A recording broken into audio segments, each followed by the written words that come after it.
Fokus berita dari Sabah petang ini, Polis Kontingen Sabah tingkatkan tahap keselamatan khususnya di kawasan S-Zone.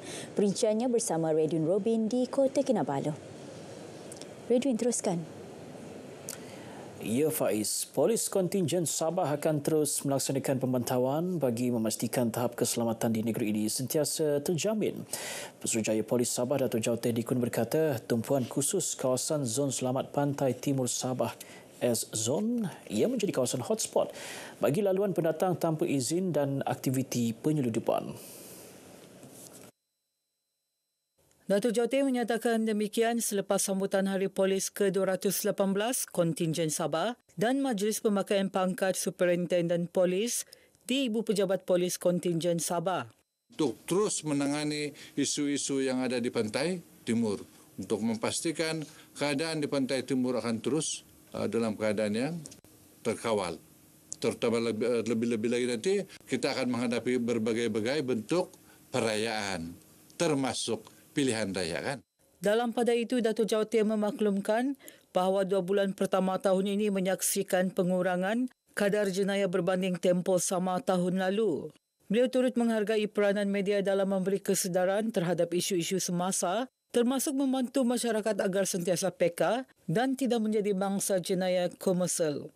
Turut berlangsung penyampaian sijil penghargaan kepada pegawai dan anggota polis serta pelajar sekolah.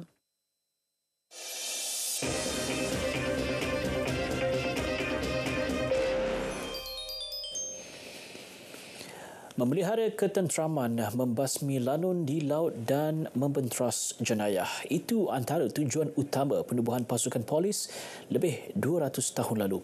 Pastinya selepas 2 abad, pasukan polis Sabah turut berkembang seiring peredaran masa. Ikuti perkongsian Pesuruhjaya Polis Sabah Dato' Jawateh Dikun bersama dengan Serina Olivia Chong sempena sambutan Hari Polis ke-218.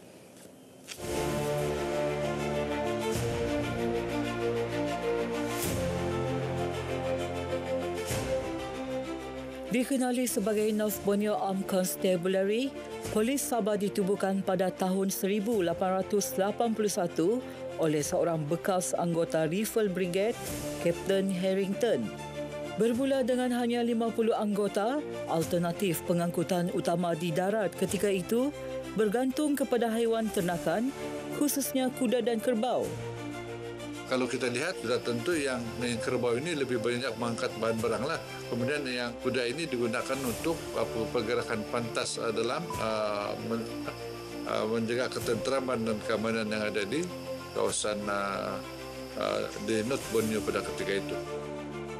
Dari segi pakaian dia pada ketika itu, pakaian dia adalah berwarna hitam. Berwarna hitam yang mana di hadapan dia ini ada corak-corak bunga seluar hitam dan ada satu menggunakan topi yang topi berwarna kuning. Senario penggunaan kerbau dan kuda oleh pasukan polis Sabah diangkat sebagai persembahan istimewa sempena perasmian Ibu Pejabat Polis Daerah IPD Kota Kinabalu 24 Januari lalu. Disempurnakan Ketua Polis Negara Tan Sri Razaruddin Hussain, persembahan tersebut berkongsikan kronologi peristiwa bersejarah pasukan ini. Pastinya, Polis Sabah kini lebih maju, baik keupayaan anggota hingga kelengkapan aset serta kepakaran dalam menjaga keamanan dan kedaulatan negara. Sempena dengan sambutan Hari Polis yang ke-218 ini, yang pertama sekali ini adalah kita mau masyarakat dan juga PDRM ini akan terus mengekalkan hubungan yang sedia ada. Terus berusaha bersama-sama untuk mewujudkan satu komuniti, satu masyarakat dan satu negara yang aman, tenteram. Selamat menyambut Hari Polis ke-218 Sang Saka Biru. Serina Olivia Chong, RTM. Sempena sambutan Hari Polis yang ke-218 ini, saya mengambil kesempatan untuk mengucapkan selamat menyambut Hari Polis yang ke-218. Saya SCP Kasim bin Muda, Ketua Polis Daerah Kota Kinabalu mengucapkan selamat Hari Polis ke-218.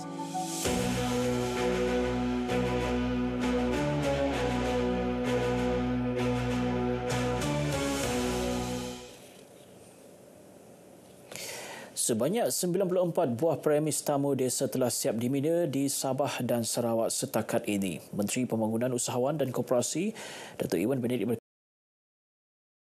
berkata kerajaan Madani melalui Kuskop sentiasa komited dalam menyediakan kemudahan premis tamu desa yang lebih selesa kepada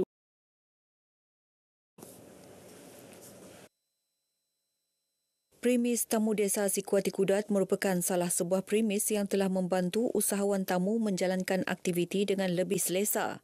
Kita akan teruskan pelaksanaan premis Tamu Desa untuk tahun ini dan sudah semestinya antara yang akan mendapat manfaatnya adalah kawasan Kudat juga yang telah pun menghantar beberapa permohonan yang disampaikan oleh Ahli Parlimen Kudat. Beliau ditemui pemberita selepas lawatan ke projek Tamu Desa, Usahawan dan Koperasi di Tamu Desa Sikuati Kudat. Tamu Desa Sikuati Kudat ini telah siap dan mula beroperasi Januari tahun ini.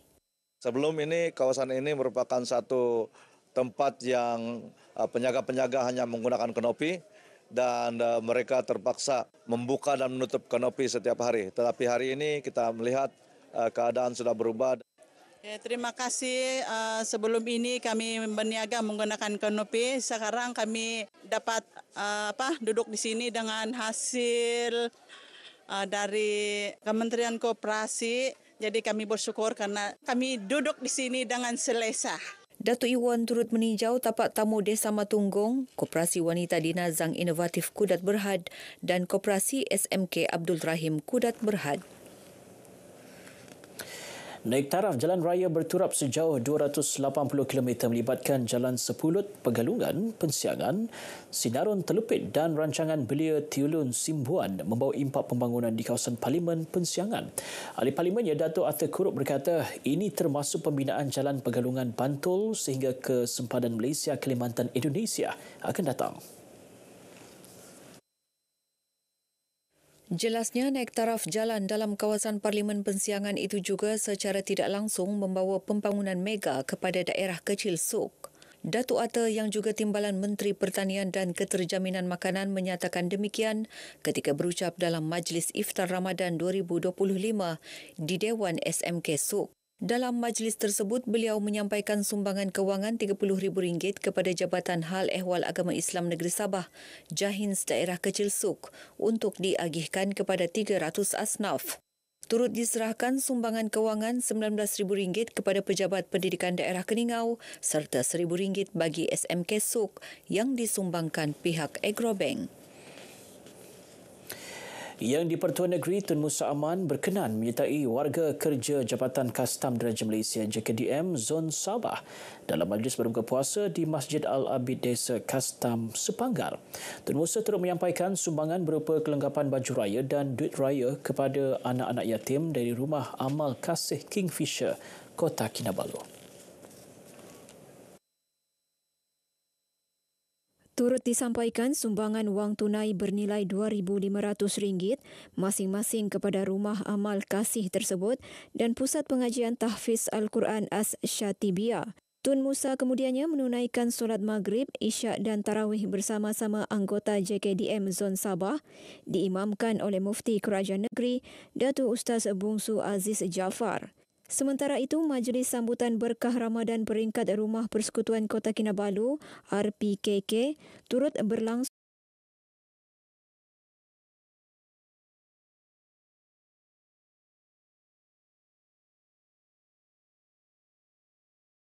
Datuk Seri Rosli Isa berkata, tema program Jom Berbagi membawa mesej penting mengenai kepentingan membantu golongan memerlukan dan mengeratkan persaudaraan sesama insan. Teks ucapan disampaikan Timbalan Pengarah Kesihatan Negeri Pengurusan Jasnawati Jasmin. Baik, sekian perkongsian berita dari negeri di bawah bayu untuk petang ini. Kembali bersama dengan Faiz untuk lebih banyak perkembangan semasa dalam negara. Dari sungai hingga segara, Palestin pasti merdeka. Terima kasih, Redwin.